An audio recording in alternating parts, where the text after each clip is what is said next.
Hello students, welcome back to learn with me YouTube channel. Students, ಈ ದಿನ ನಾವು first PUCಯ ಕನ್ನಡದ ಅಖಂಡ ಕರ್ನಾಟಕ ಎನ್ನುವಂತಹ ಕಾವ್ಯ ಭಾಗದ ಪ್ರಶ್ನೋತ್ತರಗಳನ್ನು ನಾವಿದಿನ ಈ ವಿಡಿಯೋದಲ್ಲಿ ಕಲ್ತ್ಕೊಳ್ಳೋಣ.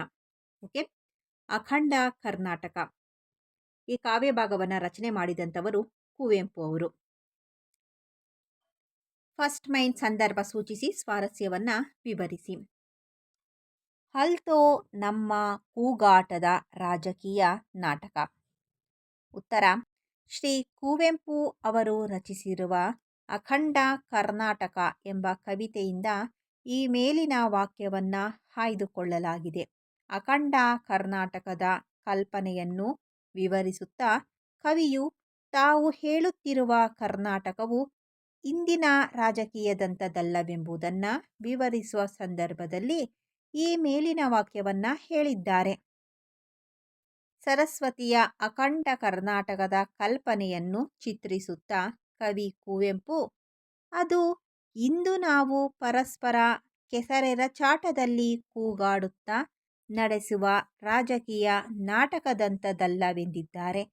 ಈ ವಾಕ್ಯವನ್ನು ಕವಿಯು ಕವಿತೆಯ ಆರಂಭದಲ್ಲೇ ಹೇಳುವ ಮೂಲಕ ರಾಜಕಾರಣಿಗಳು ಮಾಡುತ್ತಿರುವುದು ನಾಟಕವೆಂದು ಚಾಟಿ ಬೀಸಿದ್ದಾರೆ. ಪ್ರಶ್ನೆ 2. ಇಂದು ಬಂದು ನಾಳೆ ಸಂದು ಓಹ ಸಚಿವ ಮಂಡಲ. ಉತ್ತರ: ಕವಿ ಕುವೆಂಪು ಅವರು ರಚಿಸಿರುವ ಅಖಂಡ ಕರ್ನಾಟಕ ಎಂಬ ಕವಿತೆಯಲ್ಲಿ ಈ ಮೇಲಿನ ವಾಕ್ಯವನ್ನು ಸ್ವೀಕರಿಸಲಾಗಿದೆ. ಅಖಂಡ ಕರ್ನಾಟಕವು ಸರಸ್ವತಿಯು ರಚಿಸಿರುವ ವಜ್ರ ಕರ್ಣಕುಂಡಲವೆಂದಿದ್ದಾರೆ ಕವಿಯು. ಅದು ಶಾಶ್ವತವಾದುದು. ಇಂದಿನ ಸಚಿವ ಮಂಡಲದಂತೆ ಇಂದು ಇದ್ದು ನಾಳೆ ಉರುಳಿ ಬಿಡುವ ಸಚಿವ ಮಂಡಲವಲ್ಲ ಎಂದಿದ್ದಾರೆ. ಇಂದಿನ ರಾಜಕಾರಣಿಗಳದ್ದು ಬರೀ ಬೂಟಾಟದ ರಾಜಕೀಯ ನಾಟಕ ಮಾತ್ರ. ಇದು ಅಶಾಶ್ವತವಾದುದು ಎಂದಿದ್ದಾರೆ. ಪ್ರಶ್ನೆ 3. ನೃಪತುಂಗನೇ ಚಕ್ರವರ್ತಿ, ಪಂಪನಲ್ಲಿ ಮುಖ್ಯಮಂತ್ರಿ. ಕೆ.ವಿ. ಪುಟ್ಟಪ್ಪನವರು ಬರೆದಿರುವ ಅಖಂಡ ಕರ್ನಾಟಕ ಎಂಬ ಕವಿತೆಯಿಂದ ಈ ಮೇಲಿನ ವಾಕ್ಯವನ್ನು ಆಯ್ದುಕೊಳ್ಳಲಾಗಿದೆ ಇಲ್ಲ ಸ್ವೀಕರಿಸಲಾಗಿದೆ. ಇಂದಿನ ರಾಜಕಾರಣಿಗಳು ಆಳ್ವಿಕೆಯ ಕರ್ನಾಟಕವಲ್ಲ ತಾವು ವಿವರಿಸುತ್ತಿರುವ ಅಖಂಡ ಕರ್ನಾಟಕವೆಂದಿರುವುದು ಕುವೆಂಪು ಅವರು. ಇಲ್ಲಿ ನೃಪತುಂಗನೇ ಚಕ್ರವರ್ತಿ ಎಂದು ಕವಿರಾಜಮಾರ್ಗ ಕಾಲದ ದೊರೆಯನ್ನ ಸ್ಮರಿಸಿರುವ ಕವಿಯು ಆದಿಕವಿ ಪಂಪನು ಈ ಸಾಮ್ರಾಜ್ಯದ ಮುಖ್ಯಮಂತ್ರಿ ಎಂದು ನಾಡೋಜನಿಗೆ ಗೌರವ ಸೂಚಿಸಿದ್ದಾರೆ. ಮಹಾಪ್ರತಿಭಾವಂತರೆಲ್ಲ ಈ ಸಚಿವ ಮಂಡಲದ ಗೌರವಾನ್ವಿತ ಸದಸ್ಯರೆಂದಿದ್ದಾರೆ. ಹೀಗಾಗಿ ಇದು ಶಾಶ್ವತವಾದ ಸಚಿವ ಮಂಡಲವೂ ಹೌದು. ಪ್ರಶ್ನೆ 4. ಪಕ್ಷ ಜಾತಿ ಕಲಹ ಕಲ್ತು. ಶ್ರೀ ಕುವೆಂಪು ಅವರು ರಚಿಸಿರುವ ಅಖಂಡ ಕರ್ನಾಟಕವೆಂಬ ಪ್ರಸಿದ್ಧ ಕವಿತೆಯಿಂದ ಈ ಮೇಲಿನ ವಾಕ್ಯವನ್ನು ಆಯ್ದುಕೊಳ್ಳಲಾಗಿದೆ. ಕುವೆಂಪು ಅವರು ತಾವು ಚಿತ್ರಿಸಿರುವ ಅಖಂಡ ಕರ್ನಾಟಕದ ಕಲ್ಪನೆಯಲ್ಲಿ ಜಾತಿ ಪಕ್ಷ ಭೇದಗಳ ಕಲಹವಿಲ್ಲ ಎಂದಿದ್ದಾರೆ. ಈ ಮೂಲಕ ಇಂದಿನ ರಾಜಕೀಯದಲ್ಲಿ ಜಾತಿಯ ಪ್ರಶ್ನೆ, ಪಕ್ಷಗಳ ಒಳಜಗಳಗಳೇ ಮುಖ್ಯವಾಗಿ ಪರಸ್ಪರ ಕಿಚ್ಚಾಡುವುದನ್ನು, ಅಧಿಕಾರದ ಶಕ್ತಿಯಾಗಿ ಜಾತಿ ಪ್ರಭಾವಶಾಲಿಯಾಗಿರುವುದನ್ನು ಕವಿಯು ಟೀಕಿಸಿದ್ದಾರೆ. ಜಾತಿ ಬಲವಿರುವವರು ಅಧಿಕಾರಕ್ಕೆ ಬರುವ ಇಂದಿನ ಸ್ಥಿತಿಗೆ ಹಿಡಿದ ಕನ್ನಡಿಯಂತಿದೆ ಈ ಮೇಲಿನ ವಾಕ್ಯ. ಪ್ರಶ್ನೆ 5. ಮೆರೆಯಲಾತ್ಮ ಸಂಸ್ಕೃತಿ. ಕುವೆಂಪು ಅವರು ಬರೆದಿರುವ ಅಖಂಡ ಕರ್ನಾಟಕ ಎಂಬ ಕವಿತೆಯಲ್ಲಿ ಈ ಮೇಲಿನ ವಾಕ್ಯವನ್ನು ಕಾಣಬಹುದು. ಅಖಂಡ ಕರ್ನಾಟಕವು ಸರಸ್ವತಿಯು ರಚಿಸಿರುವ ಒಂದು ರಾಜಕೀಯ ರೂಪಕ ಎಂದಿರುವ ಕವಿಯು ಈ ನಾಡಿನ ಆತ್ಮವಾಗಿ ಸಂಸ್ಕೃತಿಯು ಮೆರೆಯುತ್ತಿದೆ ಎಂದಿದ್ದಾರೆ. ರಾಜಕೀಯವು ಸಂಸ್ಕೃತಿಯನ್ನು ಪ್ರತಿಬಿಂಬಿಸಬೇಕೆಂಬುದು ಕವಿಯ ಆಶಯವಾಗಿದೆ. ಆದ್ದರಿಂದ ಅವರು ಮೆರೆಯಲಾತ್ಮ ಸಂಸ್ಕೃತಿ ಎಂಬ ಮಾತನ್ನು ಬಲವಾಗಿ ಪ್ರತಿಪಾದಿಸಿದ್ದಾರೆ. ಸಂಸ್ಕೃತಿಯು ದೀಪದಂತೆ, ಆತ್ಮದಂತೆ ಪ್ರತಿಫಲಿಸುವುದು. ನಾಡಿನ ಘನತೆಯನ್ನು ತೋರುತ್ತದೆ. ಬರೀ ರಾಜಕೀಯದ ಬೂಟಾಟಿಕೆ ಆತ್ಮವಿಲ್ಲದ ಪೊಳ್ಳು ದೇಹದಂತೆ ಎಂಬುದು ಕವಿಯ ಭಾವವಾಗಿದೆ. ಪ್ರಶ್ನೆ 6. ಮಂತ್ರಕಣ ಶಕ್ತಿಕಣ. ಶ್ರೀ ಕೆ ವಿ ಪುಟ್ಟಪ್ಪನವರು ರಚಿಸಿರುವ ಅಖಂಡ ಕರ್ನಾಟಕವೆಂಬ ಕವಿತೆಯಿಂದ ಈ ಮೇಲಿನ ವಾಕ್ಯವನ್ನು ಆಯ್ದುಕೊಳ್ಳಲಾಗಿದೆ. ಕವಿಯು ಕರ್ನಾಟಕವೆಂದರೆ ಬರಿಯ ಮಣ್ಣಿನ ಹೆಸರಲ್ಲ ಎಂಬುದನ್ನು ಹೇಳುವಾಗ ಈ ಮೇಲಿನ ಮಾತನ್ನು ಹೇಳಿದ್ದಾರೆ. ಕುವೆಂಪು ಅವರ ಪ್ರಕಾರ ಕರ್ನಾಟಕವೆಂಬುದು ಒಂದು ಮಂತ್ರ, ಒಂದು ಶಕ್ತಿ. ನಾವೆಲ್ಲರೂ ಸದಾ ಜಪಿಸಬೇಕಾಗಿರುವ ಮಂತ್ರವಿದು. ನಮ್ಮೆಲ್ಲರ ಶಕ್ತಿಯಿದು. ಇದರ ಹೊರತಾದ ಅಸ್ತಿತ್ವ ಬೇರಿಲ್ಲ. ಕನ್ನಡಿಗರೆಲ್ಲರ ಪಾಲಿಗೆ ಕರ್ನಾಟಕವು ಕೇವಲ ಇಲ್ಲಿನ ಮಣ್ಣಿಗಿರುವ ಹೆಸರಲ್ಲ, ಅದು ಭೌತಿಕವಾದ ಅರ್ಥ ಮಾತ್ರ. ನಿಜಾರ್ಥದಲ್ಲಿ ಅದೊಂದು ಮಂತ್ರ ಮತ್ತು ಶಕ್ತಿಯಾಗಿದೆ ಎಂಬುದನ್ನು ವಿವರಿಸುವ ಸಂದರ್ಭದಲ್ಲಿ ಈ ಮೇಲಿನ ಮಾತನ್ನು ಕಾಣಬಹುದಾಗಿದೆ. ನೆಕ್ಸ್ಟ್ ಮೈನ್, ಒಂದು ವಾಕ್ಯದಲ್ಲಿ ಉತ್ತರಿಸಿ. ಪ್ರಶ್ನೆ 1. ಅಖಂಡ ಕರ್ನಾಟಕವನ್ನು ಹರಸುತ್ತಿರುವವರು ಯಾರು? ಉತ್ತರ: ಅಖಂಡ ಕರ್ನಾಟಕವನ್ನು ಹರಿಸುತ್ತಿರುವವರು ದೇವಗಾಂಧಿ. ಪ್ರಶ್ನೆ 2. ಇಂದು ಬಂದು ನಾಳೆ ಹೋಗುವುದು ಯಾವುದು? ಉತ್ತರ: ಇಂದು ಬಂದು ನಾಳೆ ಹೋಗುವುದು ರಾಜಕೀಯದ ಮಂತ್ರಿಮಂಡಲ. ಪ್ರಶ್ನೆ 3. ಸಿರಿಗನ್ನಡವನ್ನು ಯಾವುದಕ್ಕೆ ಹೋಲಿಸಲಾಗಿದೆ? ಉತ್ತರ: ಸಿರಿಗನ್ನಡವನ್ನು ಸರಸ್ವತಿಯ ವಜ್ರ ಕರ್ಣಕುಂಡಲಕ್ಕೆ ಹೋಲಿಸಲಾಗಿದೆ. ಪ್ರಶ್ನೆ 4. ಅಖಂಡ ಕರ್ನಾಟಕದ ಚಕ್ರವರ್ತಿ ಯಾರು? ಉತ್ತರ: ನೃಪತುಂಗನು ಅಖಂಡ ಕರ್ನಾಟಕದ ಚಕ್ರವರ್ತಿಯಾಗಿದ್ದಾನೆ. ಪ್ರಶ್ನೆ 5. ಅಖಂಡ ಕರ್ನಾಟಕದ ಮುಖ್ಯಮಂತ್ರಿ ಯಾರು? ಅಖಂಡ ಕರ್ನಾಟಕದ ಮುಖ್ಯಮಂತ್ರಿ ಆದಿಕವಿ ಪಂಪ. ಪ್ರಶ್ನೆ 6. ಸರಸ್ವತಿಯು ಯಾವ ಸಂಸ್ಕೃತಿಯನ್ನು ಮೆರೆಯಲು ಕರ್ನಾಟಕವನ್ನು ರಚಿಸಿದ್ದಾಳೆ? ಉತ್ತರ: ಸರಸ್ವತಿಯು ಆತ್ಮ ಸಂಸ್ಕೃತಿಯನ್ನು ಮೆರೆಯಲು ಕರ್ನಾಟಕವನ್ನು ರಚಿಸಿದ್ದಾಳೆ. ಪ್ರಶ್ನೆ 7. ಕರ್ನಾಟಕವು ಯಾರ ಹೃದಯದಲ್ಲಿ ಹೊತ್ತಿರುವ ದೀಪವಾಗಿದೆ? ಉತ್ತರ: ಕರ್ನಾಟಕವು ಶರಣರ ಹೃದಯಗಳಲ್ಲಿ ಹೊತ್ತಿರುವ ದೀಪವಾಗಿದೆ. ಪ್ರಶ್ನೆ 8. ಛಲದ ಚಂಡಿ ಯಾರು? ಉತ್ತರ: ಕನ್ನಡ ತಾಯಿಯು ಛಲದ ಚಂಡಿ ಎನಿಸಿದ್ದಾಳೆ. ಓಕೆ, ಇದಿಷ್ಟು ಕೂಡ ಒಂದೆರಡು ವಾಕ್ಯಗಳಲ್ಲಿ ಉತ್ತರಿಸುವಂಥ ಪ್ರಶ್ನೋತ್ತರಗಳು. ನೆಕ್ಸ್ಟ್ 2-3 ವಾಕ್ಯಗಳಲ್ಲಿ ಉತ್ತರಿಸಿ. ಪ್ರಶ್ನೆ 1. ಅಖಂಡ ಕರ್ನಾಟಕದ ಬೂಟಾಟದ ರಾಜಕೀಯ ನಾಟಕವಲ್ಲ ಏಕೆ? ಉತ್ತರ: ಸರಸ್ವತಿಯು ರಚಿಸಿರುವ ಅಖಂಡ ಕರ್ನಾಟಕವು ಶಾಶ್ವತವಾದುದು. ಅದರಲ್ಲಿ ಇಂದು ಬಂದು ನಾಳೆ ಹೋಗುವ ಸಚಿವ ಮಂಡಲವಿಲ್ಲ. ಅದು ಸರಸ್ವತಿಯ ವಜ್ರ ಕರ್ಣಕುಂಡಲವಾಗಿದೆ. ಆದ್ದರಿಂದ ಅದು ರಾಜಕೀಯದ ಬೂಟಾಟದ ನಾಟಕವಲ್ಲ. ಪ್ರಶ್ನೆ 2. ಸರಸ್ವತಿಯ ಸಚಿವ ಮಂಡಲದ ಸದಸ್ಯರು ಯಾರು? ಉತ್ತರ: ಸರಸ್ವತಿಯ ಸಚಿವ ಮಂಡಲದಲ್ಲಿ ಪಂಪನು ಮುಖ್ಯಮಂತ್ರಿಯಾಗಿದ್ದಾನೆ.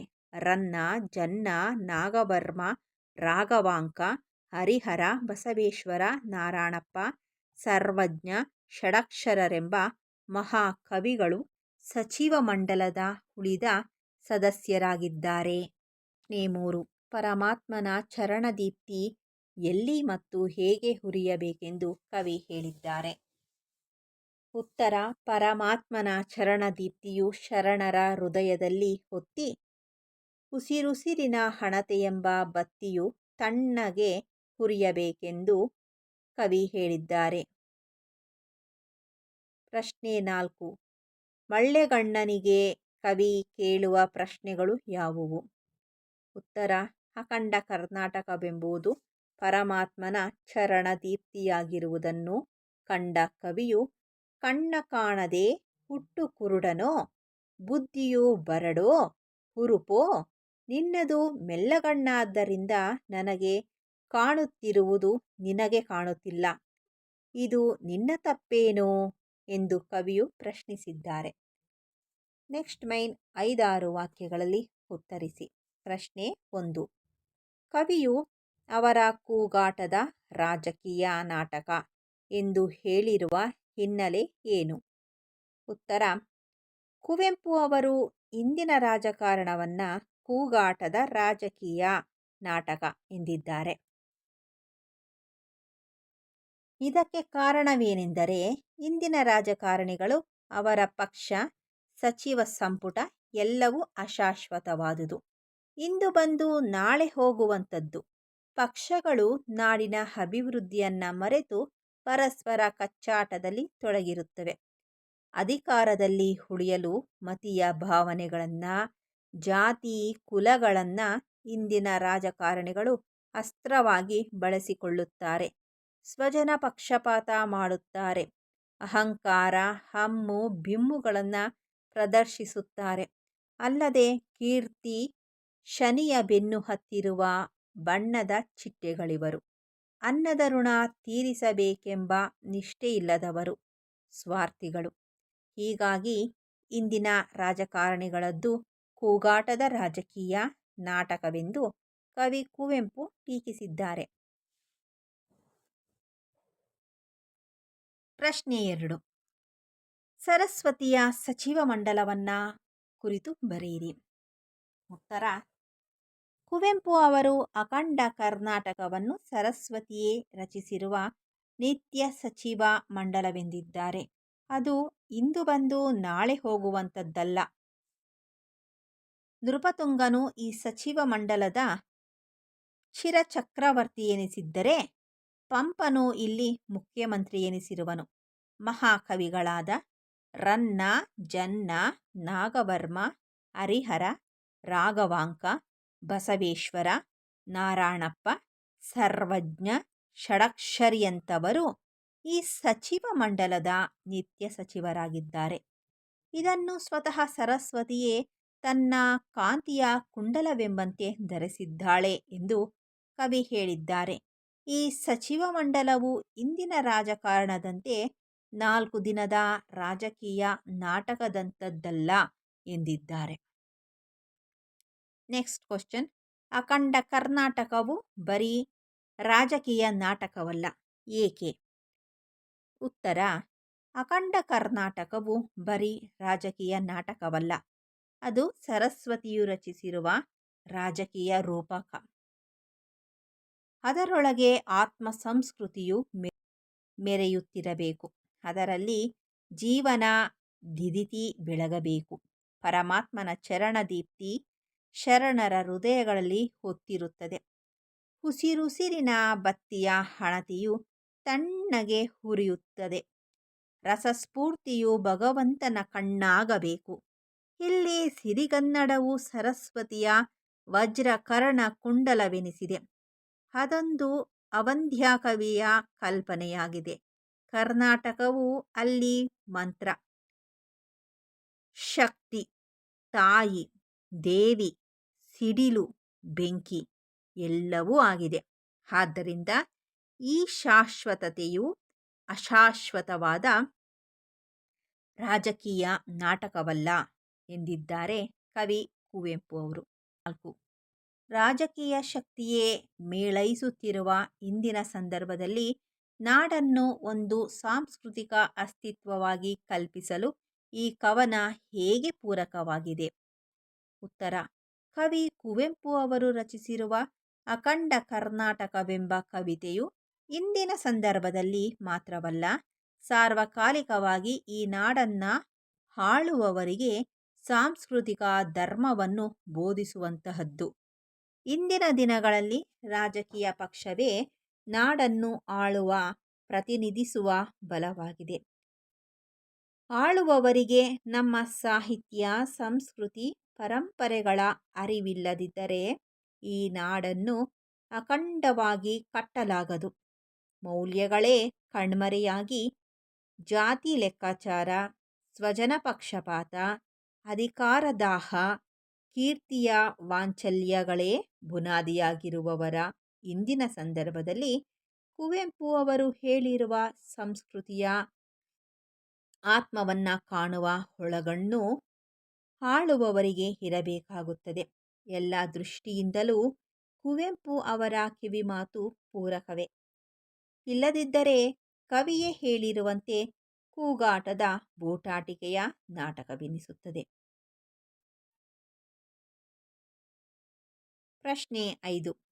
ಕರ್ನಾಟಕ ಎಂಬುದು ಬರೀ ಮಣ್ಣಿಗೆ ಹೆಸರಲ್ಲ ಎಂಬುದನ್ನು ಕವಿ ಹೇಗೆ ಹೇಳಿದ್ದಾರೆ? ಉತ್ತರ: ಕುವೆಂಪು ಅವರು ಕರ್ನಾಟಕ ಎಂದರೆ ಕೇವಲ ಮಣ್ಣಿಗಿರುವ ಹೆಸರಲ್ಲ ಎಂದಿದ್ದಾರೆ. ಅವರು ಹೇಳಿರುವಂತೆ ಕರ್ನಾಟಕ ಎಂಬುದು ಒಂದು ಮಂತ್ರ, ಅದೊಂದು ಶಕ್ತಿ, ನಮ್ಮೆಲ್ಲರಿಗೂ ತಾಯಿ ಇದ್ದಂತೆ. ನಮ್ಮೆಲ್ಲರ ದೇವಿಯು ಕನ್ನಡವೇ. ಪ್ರೀತಿಯಿಂದ ಒಲವನ್ನ ಹೂಡುತ್ತಾಳೆ, ಬಲವನ್ನ ನೀಡಿ ರಕ್ಷಿಸುತ್ತಾಳೆ. ಇದೆಲ್ಲ ನಿಷ್ಠೆ ಗೌರವಗಳನ್ನು ತೋರಿಸುವವರಿಗೆ. ಆದರೆ ದ್ರೋಹಿಗಳ ಪಾಲಿಗೆ ಅವಳು ಬೆಂಕಿ, ಸಿಡಿಲುಗಳಂತೆ ಆಸ್ಫೋಟಿಸುವವಳು, ಛಲದ ಚಂಡಿಯಂಥವಳು. ಕವಿಯ ಕಣ್ಣಿಗೆ ಅಖಂಡ ದೇವಿ ಸ್ವರೂಪವಳು. ಕವಿಯ ಕಣ್ಣಿಗೆ ಅಖಂಡ ದೇವಿ ಸ್ವರೂಪಳು. ನಾವು ಇಂದು ಕರ್ನಾಟಕ ನಮ್ಮದೆಂದು ಗಡಿಗೆರೆಗಳನ್ನು ಹಾಕಿಕೊಂಡು ನರ್ತಿಸುತ್ತೇವೆ. ಈ ಅರ್ಥದ ನಾಡಲ್ಲ, ಭೌತಿಕವಲ್ಲದ ಅಭೌತಿಕವಾದ ಸಾಂಸ್ಕೃತಿಕ ಬಲ, ಒಗ್ಗಟ್ಟುಗಳೇ ಕನ್ನಡ ಕರ್ನಾಟಕಗಳು. ಎರಡೂ ಬೇರೆ ಬೇರೆಯಲ್ಲ ಎಂದು ಕವಿ ತಾವು ಕಂಡ ಕಾಣಿಕೆಯನ್ನ ತುಂಬು ಅಭಿಮಾನದಿಂದ ನುಡಿದಿದ್ದಾರೆ.